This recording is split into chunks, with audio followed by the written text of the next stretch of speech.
Black queen, you're immaculate. It's coming like the world ain't ready for your magic yet. And that was never your fault, man. I guess they couldn't hack it yet.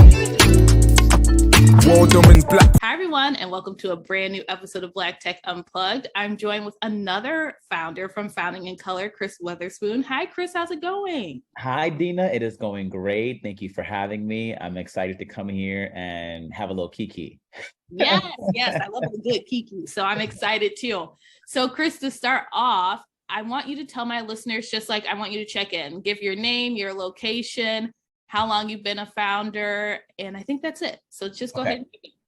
Awesome. My name is Chris Witherspoon. I'm located in New York City, which is very bipolar this year, you guys. It's like cold one day and summer the next day. Very scary, but I'm kind of here for it because not much snow. Would you say name, location, my title, founder and CEO of Pop Viewers, and I also do some work as an entertainment contributor for NBC News and MSNBC. And my company that I run, it is Pop Viewers. We're a content discovery platform delivering next level customer sentiment to studios, content creators, and brands. Yes, and Chris, how long have you been a founder?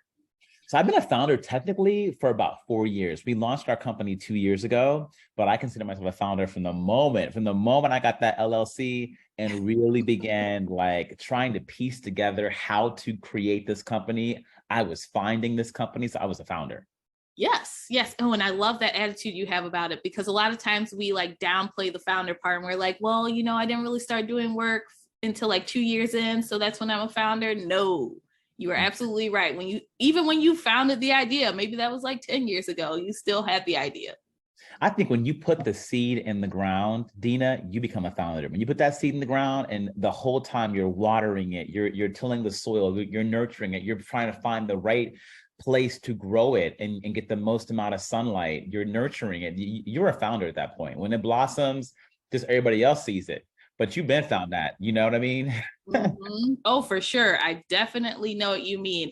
And Chris, you mentioned also that like for you, you already were in front of the camera before, because I know you're in Founding Color and we'll get to that later in the interview, but you also had other roles before you became founder. So you were doing that entertainment journalist piece and you were on different networks. And so I want to just add that piece up, because a lot of times people consider that like your quote unquote side hustle or your side business, or however you want to put it, because everyone has a different approach. But how are you balancing your Pop Viewer before you like went into it full time? So how are you balancing both acts? Well, I would say that the act that I had, and I love that you call them acts, the act that I had as a entertainment journalist, it's really what made me know that I had to create this company. About 5 years ago, I really hit a wall where one, I wasn't that fulfilled doing what I was doing. I think that there's sometimes your ego can get caught up in being on camera, going on the Today Show, going on MSNBC, or I was doing some stuff for CNN. But I began to realize that like there's so many problems that I'm seeing in this industry that I'm covering. And I know that there's more to me than just talking about these problems and talking about the box office, talking about what folks are watching. And so it was in my frustration, and also just like, I think that whatever you believe in, God, the universe, it kind of stopped me in my tracks at a certain point where it was like, okay, there's literally a crossroads here. You can go down the same road you've been going on, get another talent deal, or you can like take a beat and get in stillness and really realize what it is that you're equipped to do. And that was to create this company. And it was me, Dina, being a Black journalist, covering Oscar So White, covering, a lot of films and shows that critics might not have necessarily thought were great, but that I knew Black audiences were watching. I was seeing these micro conversations on social media have these macro effects in the newsroom, but there was no way of really quantifying that and really able to peel back beyond just like, okay, it was trending on Twitter and it did really well Thursday night, or it was trending on, social media and a lot of folks went to go see this film.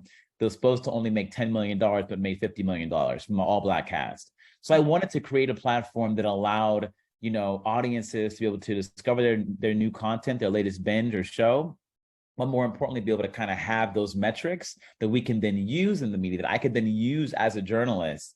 And I say I moonlight as a journalist. I'm a contributor, but really my full-time day-to-day job is running Pop Viewers. And what's great is when I do get to say yes to going on a show to talk about mostly what folks should watch, I come on as founder and CEO of Pop Viewers. And they mentioned that I'm also an NBC News or MSNBC contributor. And it's just great. It's great branding for us. And it's also great for me to get feedback from audiences that are watching in real time who might download the app and, you know, hit me up or DM me after a segment. So I love that.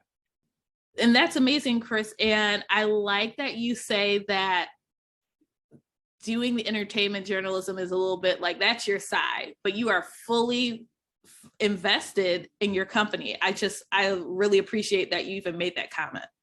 Yeah, I'm all in with my company. And I think that if I can be honest, I wouldn't be doing the entertainment journalism if it wasn't me primarily covering TV shows and movies.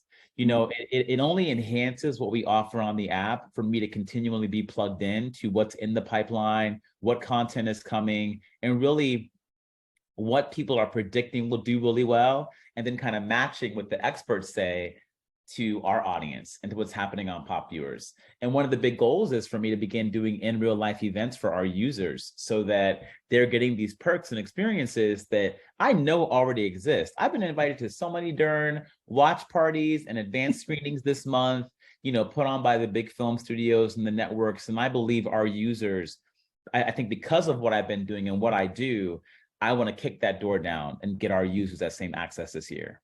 Excellent. And can I get a little sneak peek of what a live event would be like? Okay, yes, Dina, come on. I think, listen, when you go to live events right now, like for example, I've been invited, I think I can say this, I've been invited by stars to come to a dinner, a screening, and then a Q&A after the screening for one of their shows. Maybe I should name the show, but one of their shows, one of their hit shows is part of the Power franchise. And it's going to be a Q&A with the cast afterwards and a dinner.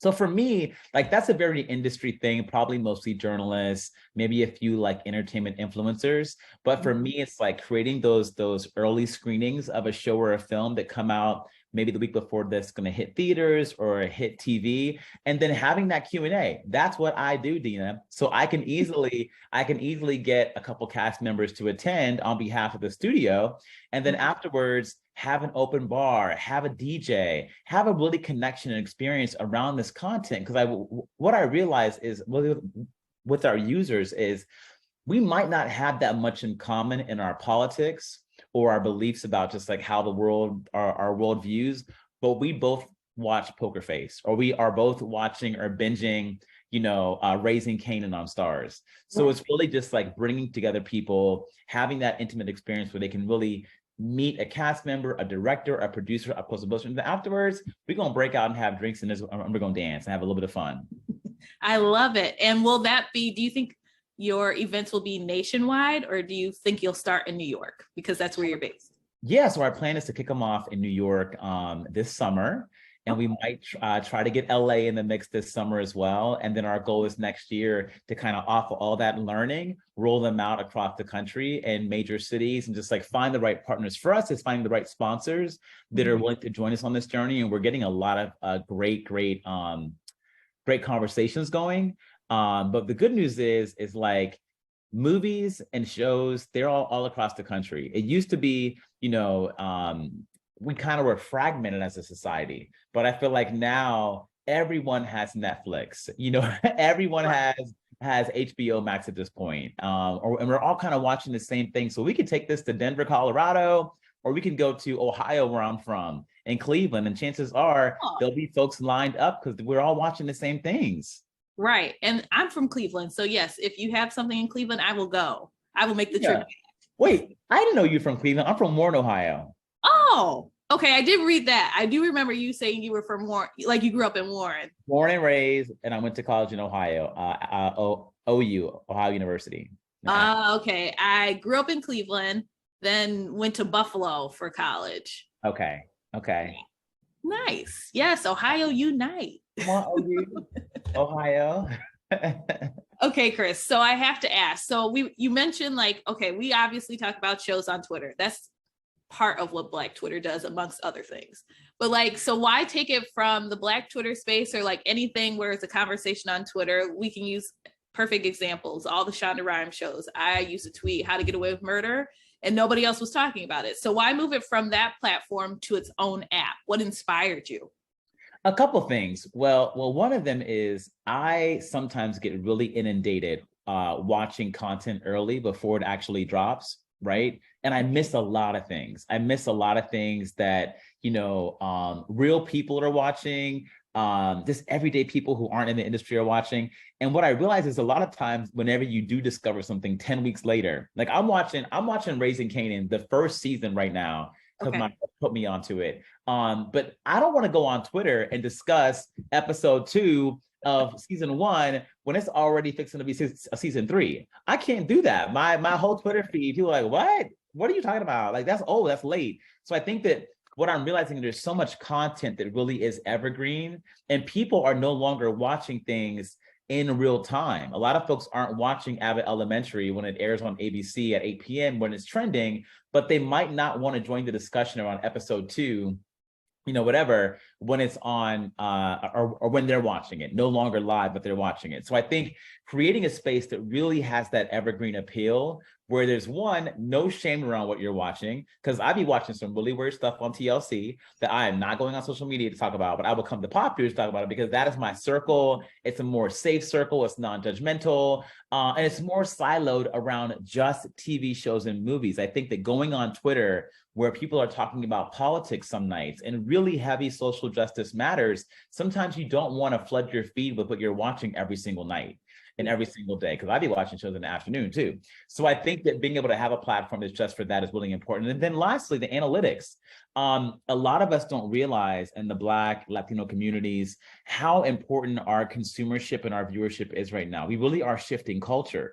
And unfortunately, Twitter is not providing analytics around the power of Black Twitter. We know it's a thing, but Twitter is not going to the studios and saying, all right, hey, Netflix, just so y'all know, this many Black folks were engaging around The Crown and you have no Black characters on the show, but here's these analytics that can help you make better content. Twitter's not doing that. No platform's doing that, but we are. So in the future, do you see yourself partnering with different like production companies or other companies in general that are dealing with entertainment to provide those analytics? Because I think that is a very unique value proposition that I don't see anywhere, like you mentioned. 100%. I mean, listen, as we talk to a lot of the big studios, what we're learning is they oftentimes test content with focus groups, the same focus groups that are testing detergent and dish soap and, organic food. And what's unfortunate for them is they don't have a really strong gauge around what else these folks have watched and if they really enjoyed these particular genres of content that they're testing them for. So for us, it's really about having our users and our pop viewers become a part of the studio system, so that if we have 20,000 verified users who are highly engaged, if Amazon says we want to come to Pop Viewers and we'd love to have 1,000 Black women who watch Harlem to have an advanced screening of the first episode of the new season, and then do a survey for us around how we should market it, what's working, what's not working. Those things are super, super valuable. And it's like, you shouldn't have to go to focus groups where they're piecing together just random folks that want $200. Come to us, we can pay our users too, but at least we know that they're locked into content, and we can also curate that audience for you because we know exactly what they've watched and favored over the past year and a half.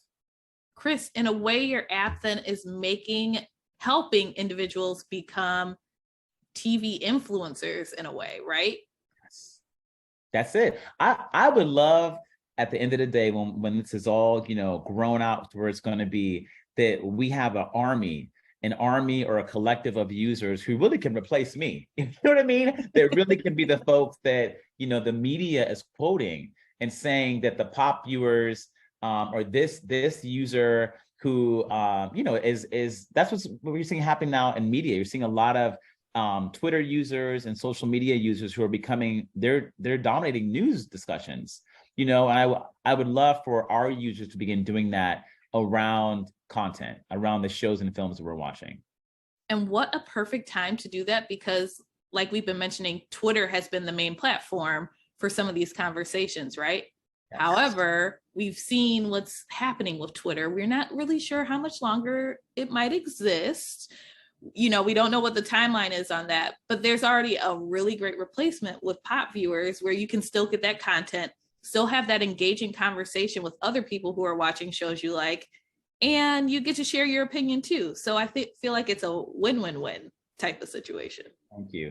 I'm gonna take your marketing message and use this. We can cut that little sound bite and use it for a commercial. Let's do it. Chris, we've been talking about the app, and I want to go into a little bit more details for people who are now that we've hyped it up, want to actually use it. So for someone who's getting Pop Viewers, what are the features and what is the functionality of the app? What does it look like for a user? Yeah, so first off, it's available to download in the Apple App Store. Our Android is not quite ready yet. We'll put it out sometime late spring. But the user journey is pretty simple. When you come on, if you've ever used Tinder or any dating app, you're familiar with swiping on people. As you swipe on shows and films across all genres, all platforms, things that are in theaters, old movies, as you swipe, we learn about you. And we're able to suggest content for you, just for you. You can watch a trailer to any film or TV show that we have on the platform, and we have them all. And you can also leave reactions to what you're watching. So think about if you want to watch The Mandalorian right now, come on the app. New season just dropped in March. Come on the app and you can see real reactions from real people and a crowdsourced score for The Mandalorian. So it really is there's this UGC piece to the platform, but there's also content discovery. You can keep watch lists. If you have a watch list from your girlfriends, you can create one just for your girlfriends that they told you to watch. You can have a watch list of shows and films you want to watch in 2023, so you can keep track of all those things. You can curate different kind of watch lists and then share them across other social media platforms. And we do have plans to make a lot of changes and enhancements to the app. So in other words, what we have right now is really our version 1, and we do have plans to put that version 2 out later on this year that will have loyalty rewards. So as you use our platform, the more you use and engage on Pop Viewers, you'll begin getting points that you can then use to get gift cards to movies, Amex gift cards, all sorts of swag. Our goal is to really incentivize our users to be able to be rewarded for coming to our community and engaging the right ways. And everyone loves a reward. Who doesn't want a gift card? So I think that's very great to incentivize the users. But I do have to ask, because I understand the entertainment piece and how you're connected there, but you created an app. Well, I shouldn't say you created it, because I'm sure you didn't do the code, but how did you learn the tech side of all of this? What did you do to get up to speed there? Okay, so I played a lot of podcasts back when I told you the seed was planted in the ground and I was watering the seed. Yes. I played a lot of podcasts, and then I knew what I didn't know. And I think at first I was doing some outreach to some development companies, figuring out how much money it would cost to just do a prototype of this idea that was in my head that I had created. Someone told me to create a napkin sketch, a one page, literally with my hands, what the app would look like, the functionality and the feel. And I did. And then I went to a few different development companies and I realized, okay, they're speaking a language that I just don't know. Mm-hmm. And I can take some money from my savings and money from a couple angel investors and throw it at this company or at this opportunity. But then I realized, I have to have people on my team who know about doing this, who have done this before, so they can help guide me. So I did exactly just that. I went back to my old boss. He was the co-founder of thegrio.com, where I had worked in the previous years, and asked him to come on as my COO. And then we found a really phenomenal chief product officer. His name is Ben Greenberg, who came on and he schooled us. He schooled us on the user journey and all the ideas in my head. He really helped me kind of distill those down into an MVP product that was functioning, that we could test against and get lots of feedback on, and then go towards a launch. Awesome. That is amazing. And, you talk about building a team, and when you're the founder, you have to find these people to build a team. So what was that process like? Obviously, with your old boss, you already had that relationship and rapport, but sometimes when you're looking for team members, and I've heard this from other founders, it's not easy. So just want to understand your journey a little bit better. Well, I think a few things. I think one of them is before you ever go meet someone to discuss being on your team, you have to kind of get in the space of letting go of your ego and recognizing that it's not a sign of weakness to say, I don't know X, Y, and Z, or I really need your help with X, Y, and Z. I need you to not just come and give me advice, but lead this part of my team, be a leader. It does not mean you're weak. It means that you're actually highly intelligent and that you're ready to really to grow in the right ways, to piece together a team of folks that are experts in this field that can come on your team and drive deliverables. So I first had to get that mindset. And then it's just about sitting down and I think recognizing that they're in line with your vision. And so what I found was when I met with people, and if it was just me sitting down and saying, okay, here's my idea for Pop Yours, here's what I want to do. And then we're like, okay, here's a couple questions that I have. And then, okay, I think I can help lead that. If I don't hear someone, or if I didn't, and even to this day, if I don't hear you generating ideas as we're talking, if you're not seeing my vision, but then have another sort of like, oh, and have you thought about doing this, and this, then we're probably not a good match. Because I think I want people that can be yes and folks on my team. Because I find that it's a team collaborative effort to grow this company, to continually evolve the product, evolve what we even offer as a company. And I always want to have folks around me who are thinking outside the box. And I was able to find that. Understood. And that makes a lot of sense because, and I'm just thinking back even to the comment where you said you want a yes and. Sometimes you might even want to know, and here's why, right? That part, that is so true. And I think, again, it's about, no ego here. What were your thoughts on the idea that I had? Is it executable? And I think to your point, knowing why. And then also doing my work to like, listen to that small gut voice that I have to say, okay, does this really resonate with me? Or do I want to push back? And sometimes you have to push back, but at the end of the day, I really know the folks that have worked for me, that are part of my team. There's like more than just a work connection there. I feel like there's like a heart and soul kind of thing that we have going on where we're really in this for the right reasons. So I recognize that anyone's feedback, anyone's pushback is coming from a good place, not a place of their ego trying to flex. It's more like, this is really what my instinct is telling me. And I'd love to have a healthy discussion around what we should do next. Right. But I do have to add one piece to that because, and this is just a personal thing, it's like, don't come to me and say no, and then it's still a problem. At least bring like one solution to the table, because a lot of times people just be like, well, no, and then we still have this problem. So what are we going to do? And it's like, that's not helping us as a team. Yes. No, it is. You are so right. You are so right, Dina. I think that, again, I'm all about folks that are very, very creative being on my team, that have ideas. I want folks that have big ideas and I got to bring you down, so I don't really I've never experienced on this journey as being a CEO founder, my first time. I haven't experienced folks coming in and just no, it's not going to work. It's more like, no, and here's 3 other things we can do that, I think will get you what you want, or that we can try to play around with. And those are the folks that I want to work with and create with and build with and play with. It should be fun. It should be fun. Yes. Yeah. Everyone always misses the fun part of all of this journey. Everyone wants to be so serious. Like, let's have fun. Let's dream. Yeah. No, I remember when I was like in 4th or 5th grade, like our teachers at this certain school I was going to were really big on like, kind of beginning to visualize what you want to do as an adult. And it was like, here's a sheet of paper, here's crayons, here's markers, draw your dream job and what you want to do. And it's like, you're, head down, coloring, bringing all these great colors, and people are smiling and vibrancy. And it's like, that's what we dreamed of. We dreamed of like this playful sort of environment that we actually, got excited about as 10-year-olds or 11-year-olds. We can't lose that at 21 or at 31 or at 41. We have to remember that, like, that's what we dreamed of, something that was like vivid and made us excited, whether it was hitting a ball as a baseball player or being a doctor with wearing a stethoscope. It was always vivid and lots of colors and vibrancy. And we can't lose that when we actually start doing the work. Yes, exactly. I love that you said that.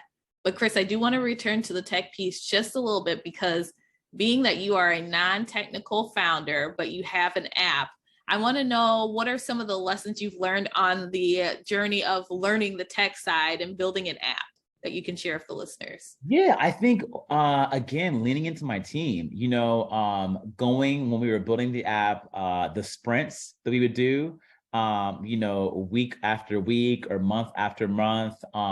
I had no idea all that's involved in an engineering team and all the different departments, the Q&A, there's just so much that goes in. And what helped me a lot? Slack. We had a Slack channel when we were in development, and I had we had like a dozen engineers at one point. I was on every single channel, and I could see what was going on. And I would just sit there and kind of just like eavesdrop on conversations that my chief product officer or my chief technology officer were having with our engineers. And then, ask questions each week. And I think you cannot be afraid to ask questions as to what does that mean? For me, what I was really great on is like the tangible testing of the product. So each time we had a build that would come out on our testing platform that we used, it would really help me to be able to see what all those things that they were talking about on Slack, all those kind of, a lot of words I didn't even know, what that would translate into an actual feature and a functionality, and then going back to the drawing board and making tweaks to that. That process was amazing. And I think more founders that have ideas that aren't technical founders need to enjoy that process more and not let it bring them anxiety. Like there's a lot of learning in there where you can raise your hand and say, I don't know what you guys just talked about. Can we do an offline discussion where you can walk me through it? Exactly. And listen, I'm happy you know what sprints are, that Yes. you knew about the development team. That speaks to my heart, like being in tech. That's what I do. Is I'm a scrum master, a project manager. So I get to see people and different teams that I've worked with create these products. So even for you to know that terminology and things, I'm impressed. Listen, I had test flight on my phone, okay, for a good 9 months. And all we did every 2 weeks, I had to delete another version of the app and then install a new one on test flight. And it was really exciting, and it gave me goosebumps, and I would be moved to tears sometimes when I would show people, this is what I'm working on. Although you don't have it on your phone yet, you will soon, but this is like the beginning stages of it. And as it evolved, it just always blew my mind that, oh my God, Chris, you're doing this. And to many people, they probably wouldn't think you could do it, because you're not a technical founder. But it was on my phone, and I was looking at test flight, and I was, sending back all these notes and screenshots of what was working and what I thought we could change and make tweaks to, and doing a lot of listening. Well, excellent. I'm glad that you were hands-on and you were open to learning, because that's half of the battle especially if you're non-technical and creating this app or a technical product. So I commend you for that. And now I want to switch gears a little bit. I know we've been talking about pop viewers in the app, but I want to talk more along the founder's journey. So think all the things that you've said in Founding in Color, but we're going to reiterate a little bit here. Okay. So first question I want to ask is, okay, so in Founding in Colors, we talk about founder's journey, but I want to hear from you in your own words and from your own experience. What is it truly like being a founder? It's humbling. I think that being a founder, it's a lot of, if you're really good at what you're, if you really dreamed a dream that's very unique, you probably don't see a lot of folks around you who are doing it. So you probably don't have that many examples to pull from. So it's really a lot of soul searching and being okay not knowing what the next 2 months, 3 months are going to look like. Someone told me this woman who I really admire, who has had a PR agency in New York for a very long time. She told me that her and her husband, they love to go mountain climbing. And she said that when we go mountain climbing, we've been doing it for like decades and decades and decades, well, you can only climb 3 feet at a time. You have to plant your stakes, get those 3 feet done, and then you move on and you plot your next 3 feet. So you can't plot the whole mountain at one time or even dare thinking about it. She said, running my company the past 30 years, I've lived in 3-month buckets. Of course, I know I have a vision for my next year, but I go 3 months at a time. And I've learned as a founder, it's very much that. You have a vision. You probably don't have gas in the tank, AKA funding, to get your vision through the next year. But when you're really getting your company off the ground, you kind of live in these 3-month buckets. Okay, what are the next, few things we can do with this little tranche of funding to get some miles or some mileage on our journey? So it's a lot of uncertainty, but it's waking up every morning inspired and really recognizing that if someone said to you, okay, here's a pass to get out of this, do you want to take it? No. Even now, there's not one moment on this journey where I would ever have taken that pass to jump ship. And Chris, we're going to touch on funding, so don't worry about that. We are going to touch on what that journey looks like, because it's a whole nother beast. But before we jump into that, in Founding in Color, you mentioned that when you were going to speak to, I guess it was different investors and funders, that you would give them or present to them what you think a founder should be. You would be, basically, you weren't yourself. And over time, you learn to just be authentic and share that with the person that you're speaking with. So my first part of that question that I want you to answer is, when you were going into these meetings, what did you think a founder was? Like, what was your inspiration and what were you presenting? Okay, so I played a lot of podcasts. I was listening to a lot of Founding in Color, sorry, not Founding in Color, How I Built This, the podcast. I played it all the time. And I was hearing a lot of founders who were maybe a little bit older than I was. A lot of folks that went to Ivy League colleges who studied, that had technical backgrounds. And I think that also from my background of being in television and working as a journalist, you kind of learn to have this, you're on stage kind of personality, or you're on stage kind of way of presenting yourself, and then you're off camera, you relax, you chill, whatever. And so what I began doing was like getting very tense and feeling as though when I'm pitching, I'm performing this version of the founders that I heard on How I Built This, the version of the founders that I've heard on the Shark Tank shows, and then also just the version of someone who is very corporate, professional, who's a CEO. Whatever that looks like, I had that idea in my head. And what I recognized, Dina, fairly early on is trying to be someone else is so exhausting, and the results that you yield oftentimes aren't favorable. And what happened for me is when I began stopping the whole performing aspect of trying to perform a version of Chris Witherspoon, founder and CEO, and just be Chris Witherspoon, who happens to be a founder and CEO, that's when I would get people saying to me, how much are you raising? How can I help? When I let go, and not to get spiritual, let go and let God, that's when magic happened. That's when miracles happen. But I really think that what was happening for me was I was able to shine through in a way that was authentic, and people can spot authenticity from a mile away.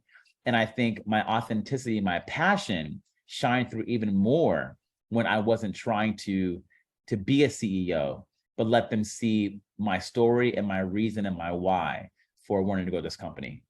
Yes, I love that. And we get spiritual on here, so you feel free, to drop gems from that perspective. So I'm good with that. Did you ever have like an aha moment? Were you ever talking to someone and you're like, I am, basically you're fully on is what I call it. It's like you're on, you're that person that they want you to be, I guess, so to speak, or it's like the person that you've been, because when you go into a work setting, sometimes even, like you said, you're that personality that they're expecting you to be. Was there ever an aha moment where you were presenting and you were like, this isn't it, I just need to be my authentic self? Absolutely. It was fairly early on when we first launched the app, and I was doing a really kind of like my second pitch. This was all via Zoom because we're in the middle of the pandemic. So it was via Zoom, but there were probably a good like 50 investors on this call. It was like an angel investor forum. Mm-hmm. And I can remember that I was going through the pitch, but I left out all the personal parts of what really make the story authentic and true, and I could feel myself, kind of beginning to stutter and stammer and my mouth getting dry. And, my therapist, because I also began therapy a few years ago, she's really big on being present in the moment with what I'm feeling, what my body is telling me in those moments about, any interaction that I'm in. And I realized that I felt that fight, flight, or appease sort of thing happening for myself. Mm-hmm. And I really realized that, Chris, you're not being yourself. You're operating from a place of scarcity and not abundance. And towards the end of the call, I did begin to breathe easier and feel better, but I kind of made a promise to myself. We're not doing this again until you really are comfortable being yourself. And you're going into this from a space of abundance, and you're not so fearful of not saying the right thing or not getting them to want to bet on you. You're so full of who you are that they're getting the overflow. And that's what I began doing. I began getting in that space, listening to whatever song I had to, getting so hyped up that before I did those calls, I was loose, I was free, and they were getting the overflow. First off, I know I told you to get spiritual. You didn't have to deliver gospel. Now, I mean, there's so many people who need to take what you just said and actually put that into their routine, because so many people have that same thought process of a lot of people don't know how to get to their authentic self. And I think that will help a lot of people, that process you just mentioned. What were you going to say?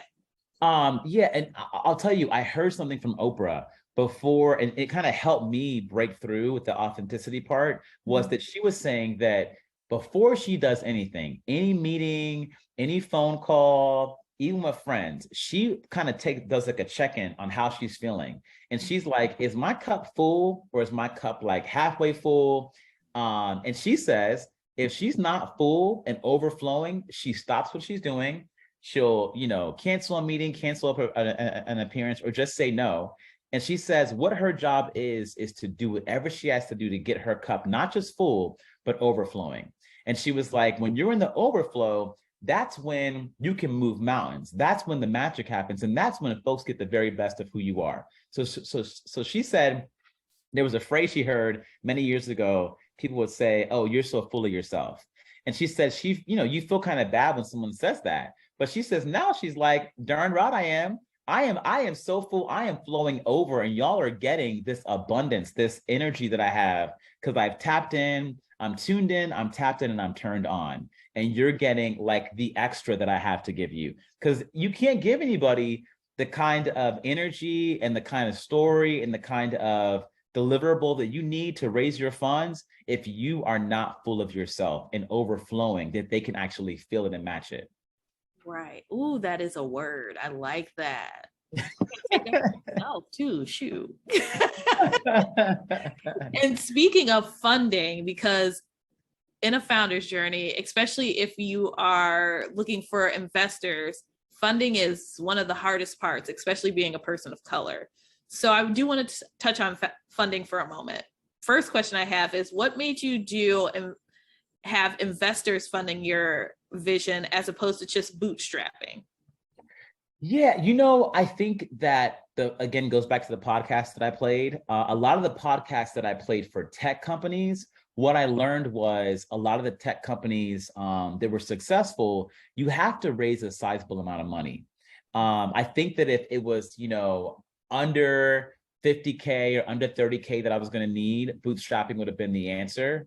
But what I realized is to launch a scalable platform and work with a company that was of a range that they're delivering good work, it was going to cost, more than six figures, or in the six-figure range. Also, because I'm not a technical founder, so I can't code. I don't code. I can't build the bones of this. So I needed someone to do all those different things for me. And also very early on, a woman who I really admire, who's a dear friend of mine, Joy Reid. who's on MSNBC. I was in her office and we just taped the podcast that she was doing it's called Read This, Read That, her and Jackie Reed. And I was at that place in my life where I knew I was being called to do something else from being a journalist. And I went in her office and I was like, Joy, I got this idea. Here's the idea. What do you think I should do? Should I pursue it? And she was like, Chris, yes. One, I'll tell you why. She was like, because you live, eat, and breathe TV shows and films. You go on our air, different networks, and you break down all the nuances to what's going on in the media industry as an analyst. She said, no one else is better equipped to build this. No one else is better equipped to lead this company. And she said to me, I'm going to write you your first check. I'm going to invest in you. I'm going to commit to it right now. I don't got to see a deck. I don't got to see nothing. But I'm going to tell you what you do. You go and get 10 other people like me to invest in your company. This is what those folks do that have built all the great companies. They go and they get other angel investors to match what somebody puts in. And before you know it, you have 100K or you have 200K and you have the money you need to get it all off the ground. So it was literally probably a 16-minute conversation, but it propelled me on the direction of, okay, I'm going to assemble my team of angels who are going to help me fly. And that's what I did. Yes. And also, can I get some friends like Joy who's going to just put that check right away? I'm just saying. Yes. But you probably already have them around you, Dina. You probably already have folks around you who would bet on you, I really believe we all have folks like that around. We just don't really realize it sometimes because we're so afraid to say what we really need sometimes. But there are probably a lot of folks around that would bet on you. I was going to say, you know what, that made me think of closed mouths don't get fed. That part. So Joy was an early investor, but how has your investor journey been going? What has that been like? What experiences have you had?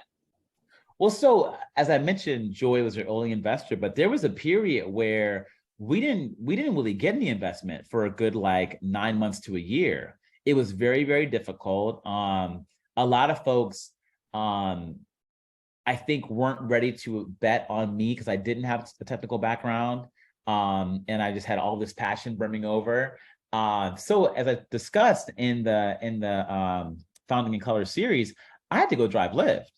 I had bills to pay. I had rent due. I have a son. He's 11 now. He was 9 then.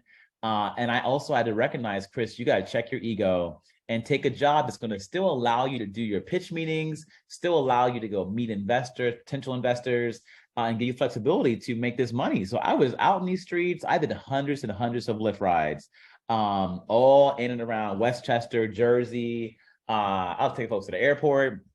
What I began to realize, though, Dina, was that my car wasn't just a place for me to get from A to B and then get that little ding, ding, ding, how much money I made from each ride, but it became a place for me to really incubate the idea of pop viewers.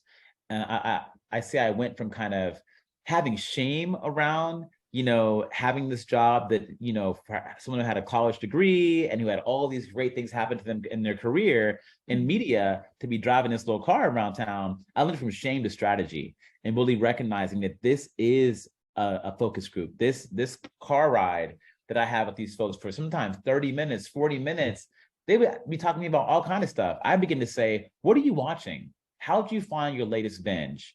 Who told you about it? And then I'm building this thing. I'm working on this thing, as crazy as it sounds. Yes, I am working on this thing. Would you use it and why? Yeah. Interesting. Yeah, I think you literally turned just a situation into a strategy. And I love that. That's the creative side of all of everything that you're doing. Yes. And to answer your question more thoroughly, funding has been, it's been an ongoing journey. Going back to the mountain, we do still live in that 3 month, what do we need the next 3 months to get up the mountain? We've had moments where we've had funding that can get us through the next year. Then we've had moments where that's not the case. I think that, what COVID has done, and also the looming recession and talks of recession have made getting funding a little bit more difficult. But what I always rest assured in is the meetings that we have with the big partners that we're going to be landing very soon, the networks, the studios, the future subscribers to our analytics offering. When I get excited from them, or I get excitement from them and verification of what we've built and what we're growing is something that they are very, very, very interested in, and more importantly, need access to, it gives me all the fuel I need to know the funding is on the way. It's gonna happen. We're gonna have more than enough, and keep my head up. And Chris, what are 3 lessons that you would say you've learned from your funding journey? Okay. One of them is to, when you're talking to investors, get personal. Don't just walk through a deck and walk through numbers and walk through spreadsheets. Tell them a story about who you are, your journey in life, what you've overcome, because that shows resiliency. Don't paint the picture that you're just like perfect and you've had the best life in the world. If that's the case, that's good. But I found for me, when I tell people my story, investors, my story from my childhood and what I overcame in my childhood and how that helped really inspire me to be in this industry, and more importantly, helped me realize that I could be a CEO and a founder. I've heard people say that really made me know that you're the kind of leader that's not going to be afraid of a storm. So I say, bring the storms with you into your pitch meetings. Don't be afraid to say what you need. Most folks that are investors, they've invested probably more than they're going to invest on you and other companies, because you're probably early stage when you're talking to investors, sometimes angels. Don't be afraid to say what you need. You're probably going to need more than what you think you initially say. And then I think the other part is, someone told me, don't take no's personal. A no is a need for more information. So a lot of my investors, I'd say more than 6 of them, told me no. They told me no. They told me no more than once, but you have to go back sometimes. So don't take your no's personal. Don't look at no's as doors closing. I used to watch those shows in the 80s and the 90s where they used to have those swinging doors in the kitchen, where it's like Family Matters had them, and the door might hit you in the face whenever you swing it open. Just know that that's really what investor conversations are. They're not closed doors where they lock them. They're swinging doors. You can push them right open again, and you might get another no. They're good at giving no's, but you might say something, or they might see something in your journey and in your business, a little tiny turn you've made in your company, that will say, all right, I'm ready to do this. So yeah, a no is not a no. It's a need for more information. Thank you for that wonderful advice. I'm sure that other founders or people who are thinking about getting on this journey will find that extremely helpful. And Chris, to wrap up today's conversation, we've talked a lot about the app, your founder's journey, funding. I do want to ask, I want to know, what would success look like for Pop Viewer? Success for Pop Viewers would be longevity. I never started this company or had this vision of us being a flash in the pan.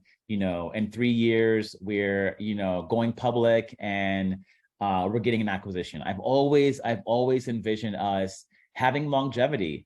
I work for some of the biggest media companies in the country, NBC, ABC, they've all been around for 70 plus years. And people look at them sometimes as like these quick success stories, but I want Pop Viewers to be a media platform where we're not just, a social media network, but we're so much more.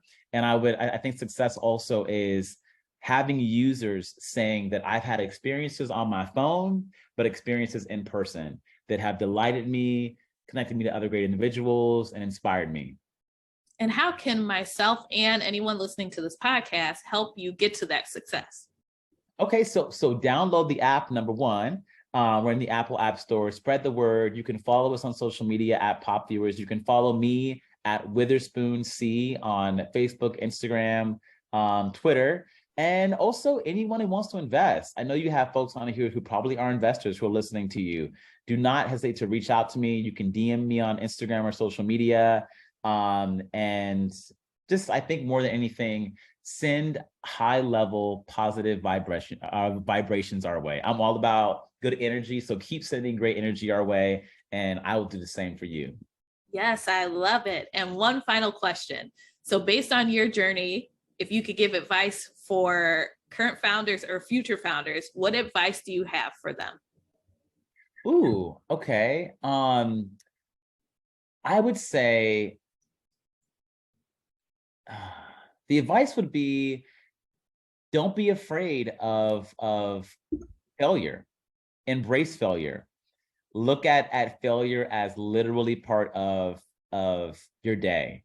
Get excited about it, get hyped by it. Know that, like, when you're in the NBA, if you're a baseball player, you don't get most of the shots in. We don't sit around and talk about Michael Jordan, how many, baskets he missed, how many times he failed, trying to get the basket or the ball into the basket. We discuss all those great layups, all those great dunks, and the times he got it in. And he definitely missed way more times than he ever got the ball into the basket. So recognize that, like, being in the game, being a player in this game, you have to embrace failure and look at it as part of your journey. What did I learn from that missed shot? And I'm gonna get back out there. I'm gonna tie my sneakers up even tighter and get back in this game and do some really impressive plays. Because we'll always remember the impressive plays, the impressive deals you do, the points on the board, but folks don't really sit back and care about the times that you've failed or struck out. So just get that mindset that it's literally a part of the journey, embrace it, and have fun with it. Excellent, excellent advice, Chris. And usually I open the floor for my guest if there's anything additional that you would like to share with my listeners to end the episode. Now is the time. No, I think that there's nothing else I want to share, but I would say just to try to be a light. As a founder, recognize that you have an opportunity to be the example, to be the boss that you didn't see. So try to have that kind of, service mentality when it comes to being a leader. And I think that magical things will happen for you. Excellent. Well, Chris, thank you so much for your time today. I appreciate you allowing me the pleasure of sharing your story and sharing about Pop Viewers with my listeners. Well, Dina, thank you. You ask great questions. You bring such great energy, and I would love to come back again one day. Awesome. Yes, let's do an event together. I'm down. I am so down. Let's do that. Awesome.